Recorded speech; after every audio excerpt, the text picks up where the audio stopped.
सत्य के साथ।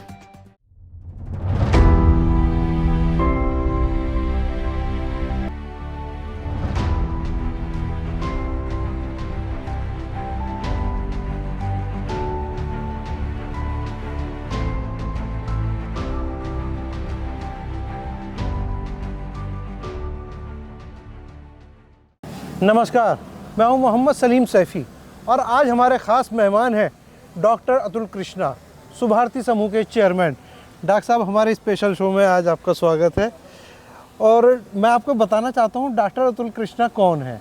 अतुल कृष्णा वो शख्स हैं जिन्होंने देवभूमि उत्तराखंड में जो एक नारा दिया है और एक कसम खाई है कि इनके अस्पताल में कोई भी बिना पैसे के इलाज ना हो, इस परंपरा को तोड़ने का सिलसिला शुरू किया है। यानी कि सुभारती में अगर किसी के पास पैसा नहीं है और वो अस्पताल पहुंच गया है तो उसका इलाज पहले होगा, पहले उसकी जान बचाई जाएगी, उसी के बाद में वो आगे बढ़ेगा। डॉक्टर अतुल कृष्णा का सफ़र बहुत छोटा नहीं है। डॉक्टर अतुल कृष्णा मेरठ से शुरू होकर उत्तराखंड तक अपना जो एक साम्राज्य खड़ा किया है, मानवता के आधार पर किया है। और आपने पहले अतुल भटनागर होते थे, फिर धर्म जाति विहीन समाज की स्थापना के साथ साथ आपने कहा कि अब मेरा नाम अतुल कृष्णा होगा और बुद्ध धर्म अपना लिया। मानवता की सेवा में जीवन को निछावर कर दिया। और ये आप देख रहे हैं कि ये सुभारती समूह एक छोटा सा उदाहरण है जो देवभूमि में आप देख रहे हैं, लेकिन इसकी जड़ें मेरठ से लेकर उत्तराखंड तक फैली है। अपने बच्चों को यही सबक दिया है डॉक्टर अतुल कृष्णा ने। डॉक्टर साहब, आपकी जो बुनियाद है जाति विहीन समाज की, अतुल भटनागर से अतुल कृष्णा हो गए, कैसे हुआ? जय हिंद सलीम भाई, बहुत बहुत आपका स्वागत है यहाँ पर। और आपने जो ये बात बताई जाति विहीन समाज वाली, देखिए आज ख़ास तौर से इस परिप्रेक्ष्य में जब आप देखें कि आज देश के अंदर एक चर्चा चल रही है कि भाई जाति आधारित मतगणना होनी चाहिए, मैंने बिल्कुल इसके विपरीत काम किया है। अब से बहुत समय पहले, ये लगभग मेरे ख्याल से 90-92 की बात होगी, जब मैंने इस बात को महसूस किया कि इस देश को, अगर हमारे समाज को और देश को कोई तोड़ रहा है तो हमारी जातियां तोड़ रही हैं। और उस जाति का विष ऐसा है कि भाई भाई का दुश्मन बन जा रहा है। तो ये जो हम इसको कैसे दूर कर सकते हैं, तो मैंने सोचा सबसे पहले एक जाति विहीन समाज की स्थापना की जाए। और उसके मैंने 4 सूत्र बनाए, क्योंकि खाली कहने से तो नहीं बन जाएगा। तो मैंने उसमें 4 सूत्र बनाए, जिसमें रखा पहले नाम से अपने जाति सूचक शब्द हटाओ, फिर सभी लोग एक साथ बैठकर भोजन करो, फिर सभी एक ही मान्यता के लोग अपने अपने आराध्यों के लिए एक ही पूजा स्थल पर पूजा करो, और फिर चौथा मेरा सूत्र था अंतरजातीय विवाह। तो मैंने अपने आप से ये शुरू किया कि मेरा नाम अतुल भटनागर है, जैसे आप जानते हैं। डॉक्टर के भटनागर मेरे पिताजी थे, तो मैंने अपने नाम से भटनागर शब्द हटाया, और कृष्ण कुमार उनका नाम था मेरे पिताजी का। अच्छा। तो कृष्ण मैंने उस नाम से लेकर तो अतुल कृष्ण मैंने अपना नाम किया।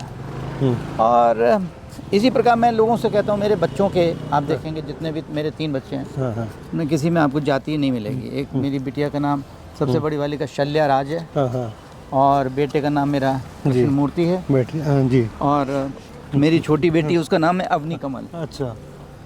तो इन सब में जो है कहीं जाति नहीं है। तो आज भी मैं ये कहता हूँ कि अगर हमें इस देश के अंदर, इस समाज के अंदर शांति लानी है, प्रेम मोहब्बत बनाना है, तो हमें सबसे पहले तो अपने अपने मज़हब में रह के, और ये जो जाति की समस्या ना सलीम भाई, ये खाली हिंदुओं में नहीं है, ये सब में है, कम और ज़्यादा। तो ये एक सामाजिक विकृति है जिसको हमें दूर करना बहुत ज़रूरी है। और फिर मैंने ये देखा कि एक बौद्ध धर्म ऐसा है कि जहाँ पर सबसे कम है ये ना के बराबर है, जहाँ पर कि जाति का कोई स्थान नहीं है, वर्ण और जाति का कोई रोल नहीं। तो इसलिए फिर मैं तथागत बुद्ध की शरण में चला गया और मैं भगवान बुद्ध का अनुयायी हो गया। डॉक्टर साहब, ये ज़मीन है, आप हमेशा ज़मीन पे रहना पसंद करते हैं, आसमान की तरफ उड़ना पसंद नहीं करते। तो ये ज़मीन और आसमान, अगर हम खड़े हों ज़मीन से लेकर आसमान तक, तो इसकी ऊंचाई, आप बहुत ऊंचाइयों पर हैं, मगर आप अपने आप को ज़मीन पे ही क्यों पाते हैं? अगर आदमी को कुछ करना है और स्थायित्व के साथ करना है, तो वो ज़मीन पर ही रह कर सकता है। जो जने हवा में उड़ के काम करते हैं वो कुछ समय तो कर सकते हैं, लेकिन अंततः धराशायी तो होना ही होता है उनको। और जब धरातल पर रह के आप काम करते हैं तो आप वास्तव में कुछ अचीव करते हैं, कुछ। जब आप मेडिकल की पढ़ाई कर रहे थे उस वक्त क्या आपने मन में ये विचार लाया था कि आपको एक सुभारती साम्राज्य खड़ा करना है, या ये एक्सीडेंटल हुआ, और किस तरीके से सुभारती की शुरुआत हुई? नहीं, एक्सीडेंटल नहीं हुआ ये तो मैं बहुत जब छोटा था तो हम लोग कॉलोनी थी, प्रोफेसर्स कॉलोनी। मेरे पिताजी जो थे पहले मेरठ कॉलेज में थे, बाद में तो वो मसूरी में जी आ गए थे, लेकिन पहले शुरुआत में वो मेरठ कॉलेज में थे। तो वहाँ पर हमारे जो टीचर्स रहते थे उनकी कॉलोनी थी, 8 घर थे। तो हम लोग छोटे छोटे थे, तो हम लोगों ने वहाँ पर एक बच्चा पार्टी बना रखी थी। अच्छा। और मेरे जो पिताजी थे और सब इन लोगों ने हमारे संस्कार दिए हमको कि देश के प्रति शुरू से ही। हम छोटे छोटे थे तो हमें याद है कि हम 15 अगस्त और 26 जनवरी को हम लोग एक साथ जमा होकर ध्वज फहराते थे और कुछ रंगारंग कार्यक्रम करते थे। वही बच्चा पार्टी और वही राष्ट्रीय प्रेम की भावना हमें जैसे जैसे हम बड़े हुए तो हमें विकसित हुई। अच्छा। वही बच्चा पार्टी, फिर सुभारती बाल संस्था बनी, फिर हम और जब युवा हो गए तो युवा उत्थान समिति बनी। फिर जब मैं डॉक्टरी की पढ़ाई कर रहा था, 4th ईयर में था, तब फिर हमने इसमें ग्रामीण क्षेत्रों में सेवा करने का अध्याय जोड़ा। अच्छा। और फिर इसका नाम हमने सुभारती सेवा संस्था रखा, और उसमें हम डॉक्टरों को लेके जाते थे और गांव-गांव जाके सेवा करते थे, मेडिकल एड कैंप लगाते थे। आपने अपने बच्चों को भी मेडिकल का रास्ता खुद दिया या उन्होंने चुना? नहीं, मैं बिल्कुल, घर में चर्चा हुई और उनकी इच्छा थी। मेरी बेटी की इच्छा थी कि वो चाहती थी खुद कि मैं सर्जन बनूं, लेकिन मैंने कहा नहीं बेटे, प्लानिंग के साथ पढ़ो। तो उसको मैंने कहा मेरे बाद तुमको ट्रस्ट की जिम्मेदारी संभालनी है, तो तुम मेडिकल की पढ़ाई ना करके डेंटल की पढ़ाई करो।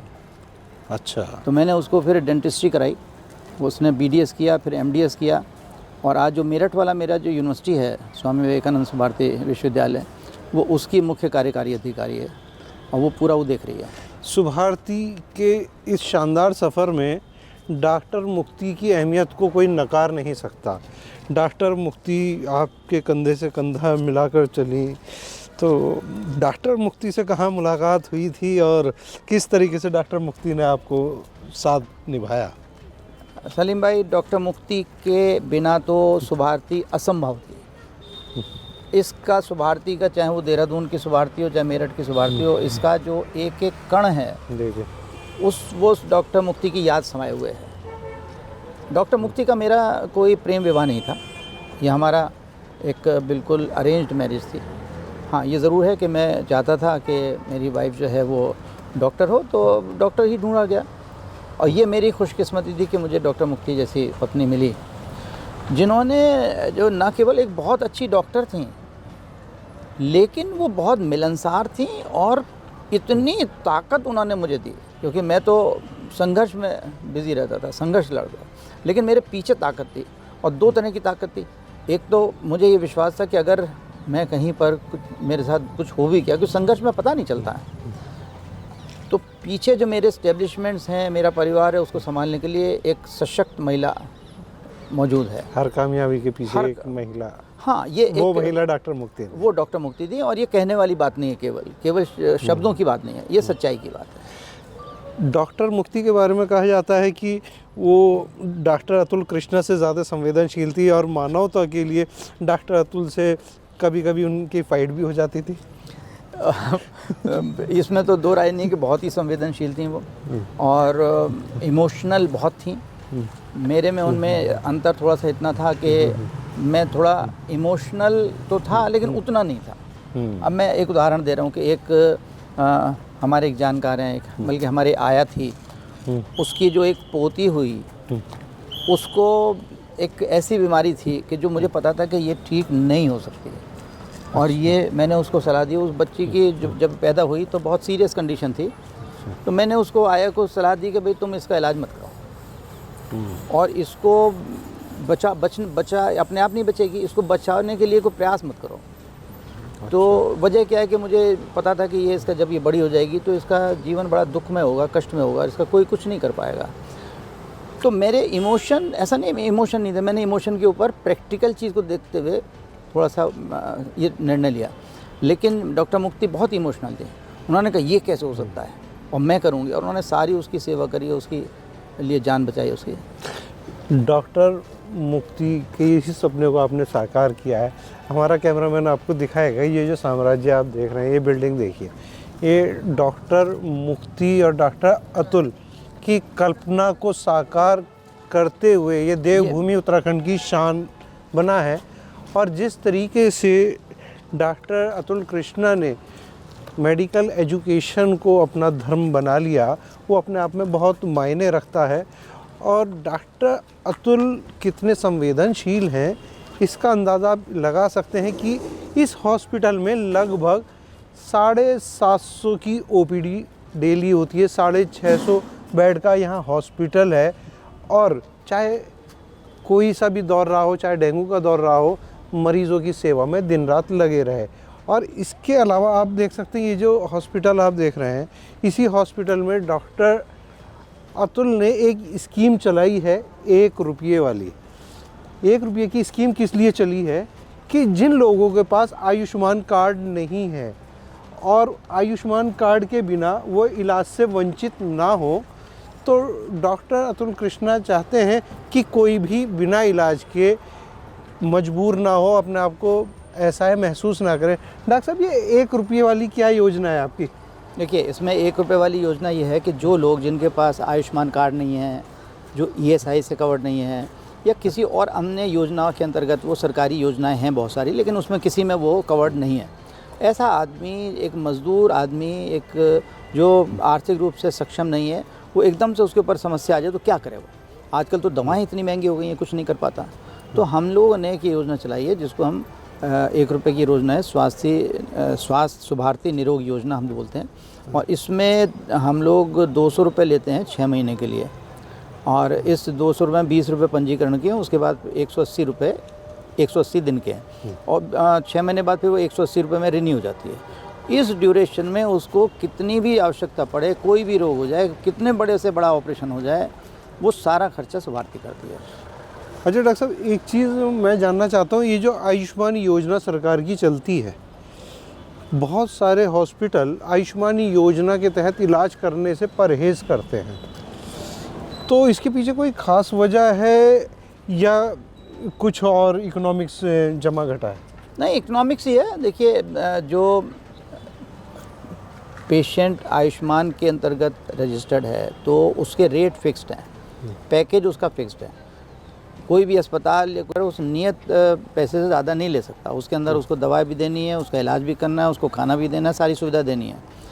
तो एक दृष्टिकोण से देखा जाए कि अगर वो डायरेक्ट किसी मरीज़ को लेता है तो उससे कहीं ज़्यादा पैसा ले लेता है, तो इसलिए लोग एनकरेज नहीं करते कि वो आयुष्मान कार्ड वालों को ट्रीट करें। दूसरा ये होता है, कई बार होता है ना, मरीज़ को फेथ होता है कि मुझे तो इसी अस्पताल में कराना है इलाज, और वहाँ पर आयुष्मान कार्ड नहीं चल रहा है, तो बेचारा अपनी जेब से कितना भी कहीं से लाए वो पैसा खर्च करके इलाज कराता है। दूसरा ये है कि कई बार इसमें कुछ ऐसी, जो आयुष्मान कार्ड में कई बार ऐसा हो जाता है कि जो स्टाफ भरता है, कितना भी एक्सपर्ट हो, कुछ कमी हो जाती, गलती हो जाती, तो रिजेक्ट भी हो जाते हैं, क्लेम रिजेक्ट हो जाते हैं, तो कई बार पैसा नहीं भी मिलता है। आम तौर पे कितने दिन में आयुष्मान का पैसा आपको मिल जाता है, यानी कि हॉस्पिटल्स को कितने दिन इंतज़ार करना पड़ता है, और इसका क्या असर पड़ता है ओवरऑल आम लोगों के इलाज पर? देखिए, आयुष्मान का पैसा सामान्यतः 8-9 महीना लग जाता है, लेकिन आ जाता है। अगर आपका क्लेम रिजेक्ट नहीं हुआ है तो पैसा आ जाता है। अब जो अपनी अपनी सोच है, कुछ लोग चाहते हैं कि भाई उन्होंने आज मरीज़ भर्ती हुआ है तो आज ही पैसा आ जाना चाहिए, तो ऐसा तो नहीं हो सकता। ऐसा तो आयुष्मान कार्ड में नहीं होगा। सरकार का पैसा है, मिलेगा ज़रूर।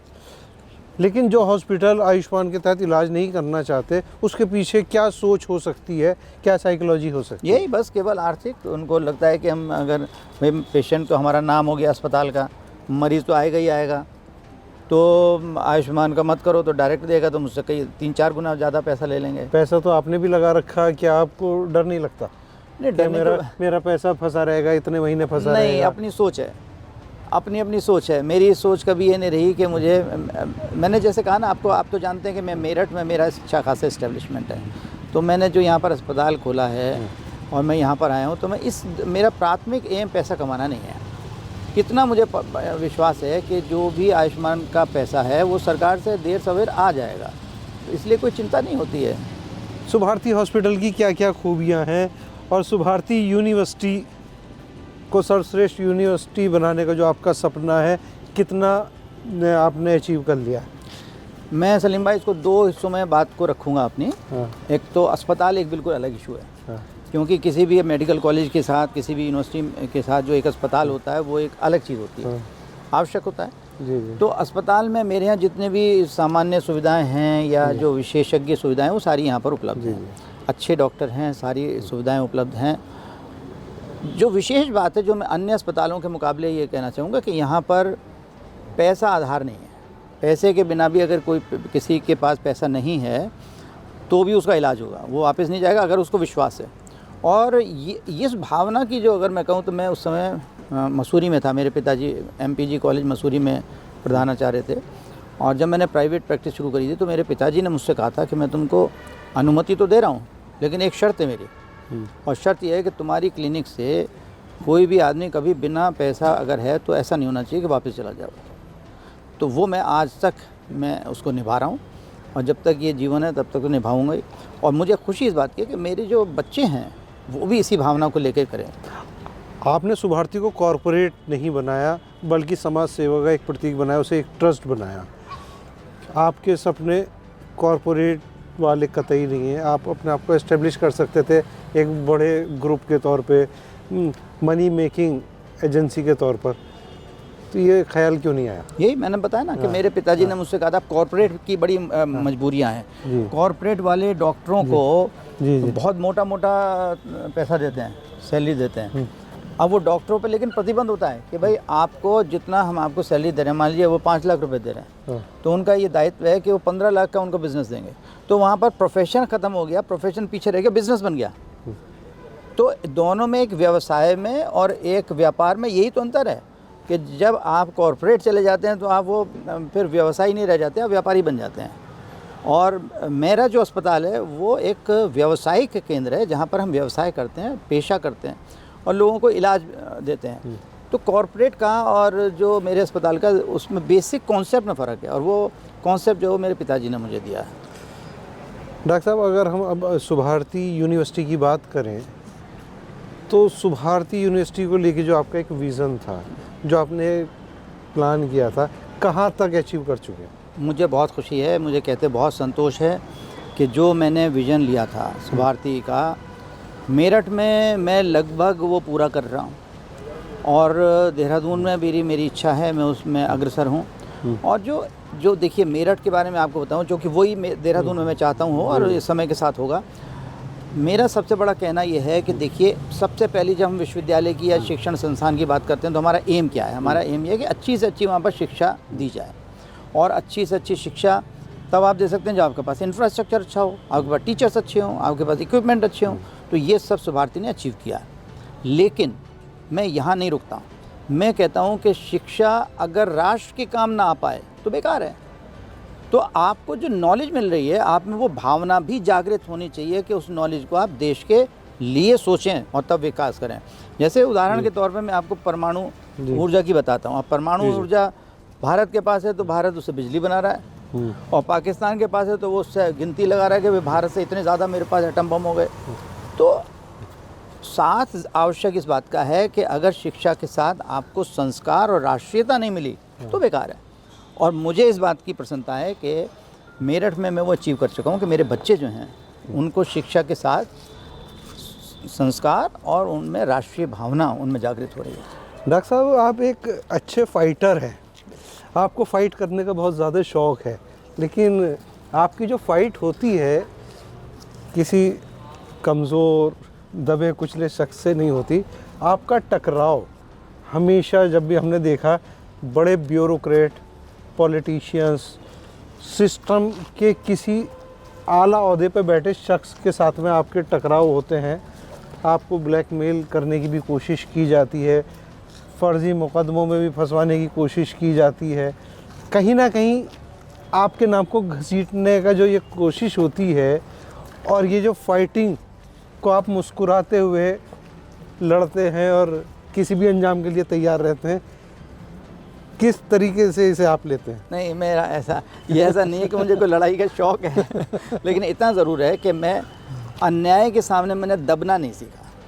तो जब अन्याय का विरोध करेंगे तो संघर्ष तो करना पड़ेगा, और जिस दिन हम अन्याय के साथ समझौता कर लेते हैं तो संघर्ष की आवश्यकता नहीं है। वो मैंने समझौता करना मेरे माता पिता ने मुझे नहीं सिखाया। उन्होंने मुझे बताया कि सच्चाई पे रहो, सही काम करो और सच्चाई के लिए तुम्हें आगे बढ़ना है और उसके लिए संघर्ष करो। और फिर मेरे जो ये सब जब मैं बड़ा हुआ तो मेरे जो प्रेरणा स्रोत बन गए वो बन गए डॉक्टर अम्बेडकर साहब, जिनका तो नारा ही ये था कि संघर्ष करो, शिक्षित बनो, संघर्ष करो। तो सच्चाई के लिए तो संघर्ष करना पड़ता है, और जब हम संघर्ष करते हैं सच्चाई के लिए तो फिर कष्टों के बारे में नहीं सोचना चाहिए कि क्या कष्ट होंगे, फिर तो मुस्कुराना ही है। अगर मुस्कुराए नहीं तो फिर आगे कैसे बढ़ेंगे? और कमज़ोर से क्या लड़ना, कमज़ोर बेचारा तो खुद, उसके ऊपर तो खुद अन्याय हो रहा है। नहीं तो अन्याय करने वालों से लड़ता हूँ मैं। नहीं, मैं एक चीज़ की गहराई में जाना चाहता हूँ कि मैंने देखा बहुत से पुलिस के आला अधिकारी हों या सीनियर ब्यूरोक्रेट हों, पॉलिटिशियंस हो, वो अपने टारगेट पर, अपने निशाने पर आपको अक्सर लेते रहते हैं और आप बखूबी तैयार हो जाते हैं उनके सामने कि भाई लड़ना है तो आ जाओ, मैदान में दो पहलवान होंगे ही। तो आप अपने आप को पहलवान मानते हैं या सिस्टम को आपकी पहलवानी से दिक्कत है? नहीं, मैं बिल्कुल अपने आप को पहलवान नहीं मानता। मैं केवल सत्यमेव जयते के इस विश्वास को मानता हूँ कि इसमें है जान। तो चाहे पुलिस ऑफिसर हों, चाहे कोई अधिकारी हों, चाहे गुंडे बदमाश हों, चाहे मंत्री हों, चाहे संतरी हों, उससे क्या फ़र्क पड़ता है? जो विश्वास है और जो ताकत मिल रही है वो तो सत्यमेव जयते से मिल रही है ना। और आप ये देख लो कि जितने भी मेरे पे आरोप लगे, हर तरह के केसेस में, फर्जी केसेस मुझे फंसाया गया, अंत में जीत किसी हुई, चाहे कोई भी हो विरोधी संविधान जीता। संवैधानिक रूप से जो मैं लड़ाई लड़ रहा हूँ तो मैं ही जीता हूँ, और मैं जीता हूँ तो मतलब सत्यमेव जयते, सत्य जीता है। आप इतने बड़े साम्राज्य को, इतने बड़ी व्यवस्था को हैंडल कर रहे हैं, इसके अंदर चुनौतियां तो अक्सर आती ही हैं। तो किस टाइप की चुनौतियां आप फील करते हैं और क्या क्या चुनौतियां, किस चुनौती को आप अपनी सबसे बड़ी चुनौती के रूप में लेते हैं? चुनौती तो देखिए हर एक प्रकार की है। सबसे बड़ी तो चुनौती जो है व्यवस्थात्मक चुनौती है कि व्यवस्थाएं ऐसी हो गई कि आज हमारे देश का नेतृत्व तो बहुत ईमानदार है, निश्चित रूप से ईमानदार है, लेकिन क्या सोचने की आवश्यकता है कि क्या वो जो ईमानदारी है, चाहे वो हमारे प्रदेश के नेतृत्व की ईमानदारी हो, चाहे हमारे देश के नेतृत्व की ईमानदारी हो, क्या वो नीचे आम आदमी तक वो ईमानदारी परकोलेट हो रही है, पहुंच रही है? ऐसा नहीं है। और दुर्भाग्य इस बात का है कि कभी भी नहीं था। ऐसा मैं नहीं कह रहा हूँ कि आज नहीं है, कल था, न कल था न आज है, लेकिन आज थोड़ी कष्ट ये सोच के होता है कि आज हमें अपनी नेतृत्व से बहुत उम्मीद हो गई है, पर हम इस पहले तो उम्मीद ही नहीं होती थी। पहले तो सोचते थे कि भाई जो हो रहा है तो होना ही है, हाँ। लेकिन अब हमें अपने नेतृत्व से बहुत उम्मीद हो गई है कि हमें सब चीज़ अच्छी चाहिए। तो जो नीचे वो हमको न्याय देने वाली व्यवस्था है, जी, वो नीचे से लेके ऊपर तक जब तक सुधरेगी नहीं तो कैसे काम चलेगा? और सुधरेगी तब तक नहीं जब तक कि हमारे में राष्ट्रीय चरित्र की भावना उत्पन्न नहीं होगी। तो इसका मतलब कि आप प्रधानमंत्री मोदी और उनकी कार्यशैली, केंद्र सरकार की कार्यशैली से बहुत ज़्यादा प्रभावित हैं, यानी कि आप मानते हैं कि प्रधानमंत्री मोदी एक ज़मीनी प्रधानमंत्री हैं और ज़मीन से जुड़ी समस्याओं का समाधान कर रहे हैं। तो उन्हीं को प्रेरणा मानते हुए आप भी अपने हिसाब से अपनी व्यवस्थाएं आगे बढ़ा रहे हैं, ये मान सकते हैं? निश्चित रूप से मैं बिल्कुल जैसे कहना चाहूँगा कि हमारा जो देश का नेतृत्व है, ऐसा देश का नेतृत्व ना कभी भविष्य में, मैं नहीं कहता भविष्य की बात, लेकिन हाँ कभी पहले तो हुआ ही नहीं, कल्पना भी नहीं कर सकते थे हम। और आज जो नेतृत्व है, अगर हम उसको सपोर्ट नहीं करेंगे, हम वैसा तो बन ही नहीं सकते। हम कितने भी सोच लें वैसे तो हम बन ही नहीं सकते, लेकिन कम से कम उसको सपोर्ट तो कर सकते हैं। दुख इस बात का है कि आज हमारे एक एक व्यक्ति में वो भाव पैदा होना चाहिए जो नहीं है, कि हमें इस नेतृत्व को जो हमें किसी बहुत ही सौभाग्य से मिला है उसको हमें सपोर्ट करना चाहिए। और खाली देश के नेतृत्व की बात मैं नहीं कहूँगा, मैं तो ये भी कहूँगा कि आज वर्तमान में, आज की तारीख में, ना मैं पहले की कह रहा ना मैं आगे की कह रहा, लेकिन आज की तारीख में जो हमारा प्रदेश का नेतृत्व है वो भी हमको बहुत ही सौभाग्य से प्राप्त हुआ है और वो भी उसी लाइन पे चल रहा है। उत्तराखंड की जो कमान जिस नौजवान के हाथ में है उस शख्स का नाम है पुष्कर सिंह धामी। यानी कि पुष्कर सिंह धामी एक नौजवान सोच है और पुष्कर सिंह धामी के आने के बाद में उत्तराखंड में स्थायित्व वाली सरकार आई है, स्थायी सरकार मिलना शुरू हुई है। तो इस स्थायित्व से आपको क्या लगता है कि उत्तर प्रदेश के विकास में क्या क्या महत्वपूर्ण है? जब ये नाम अनाउंस हुआ जी कि उत्तराखंड में जो कमान है वो श्री माननीय पुष्कर सिंह धामी जी को दी जा रही है, तो हम उस समय तक कोई सोच भी नहीं सकता। जी जी।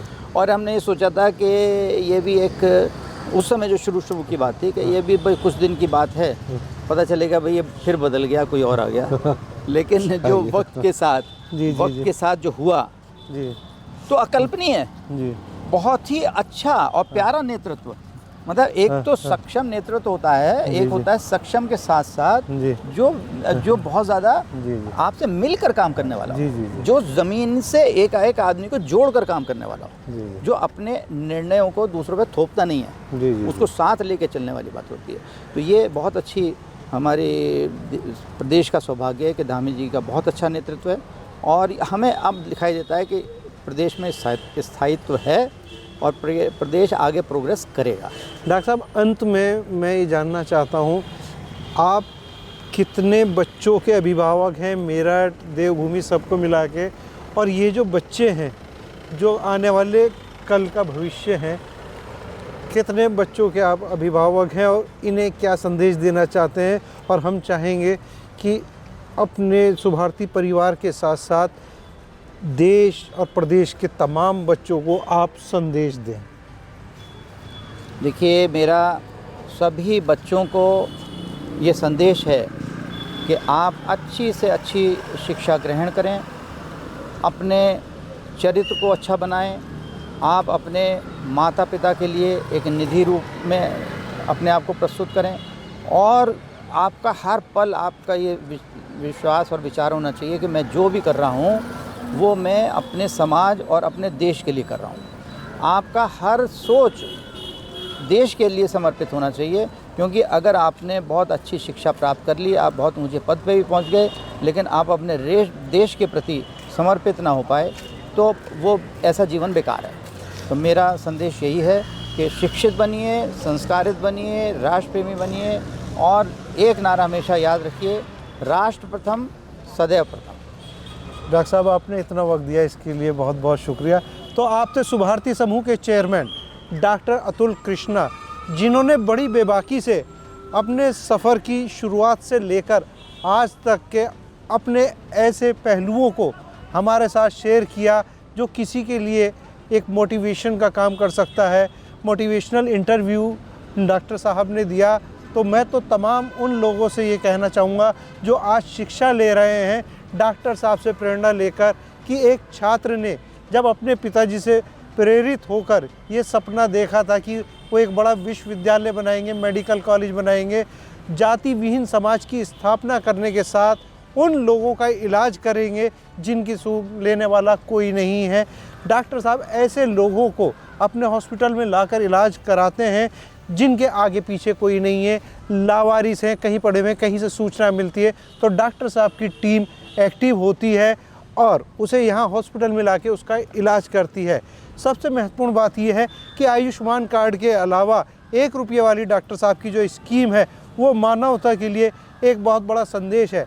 अगर कॉरपोरेट वर्ल्ड की इस दुनिया में अगर कॉरपोरेट कल्चर को हटा दे तो जिस तरीके से हॉस्पिटल्स ने कॉरपोरेट कल्चर के चलते आम लोगों की, आम इंसानों की ज़िंदगी को पैसा कमाने की मशीन बनाया हुआ है, डॉक्टर साहब एकदम उससे उलट 1 रुपये में इलाज करा रहे हैं, आयुष्मान के तहत इलाज कर रहे हैं और वो भी विश्व स्तर का इलाज देहरादून में देकर डॉक्टर साहब ने ये साबित कर दिया है कि अगर कोई दिल से ये ठान ले कि उसे मानवता की सेवा करनी है तो उसके लिए अवसरों की कोई कमी नहीं है। प्रधानमंत्री मोदी और मुख्यमंत्री पुष्कर सिंह धामी के व्यक्तित्व से काफ़ी प्रभावित हैं और चाहते हैं कि सरकार जिस तरीके से काम कर रही है तो चिकित्सा के क्षेत्र में आने वाले वक्त में देवभूमि एक बहुत बड़ी मिसाल बनेगा। फिलहाल मोहम्मद सलीम सैफ़ी को दीजिए इजाज़त। नमस्कार।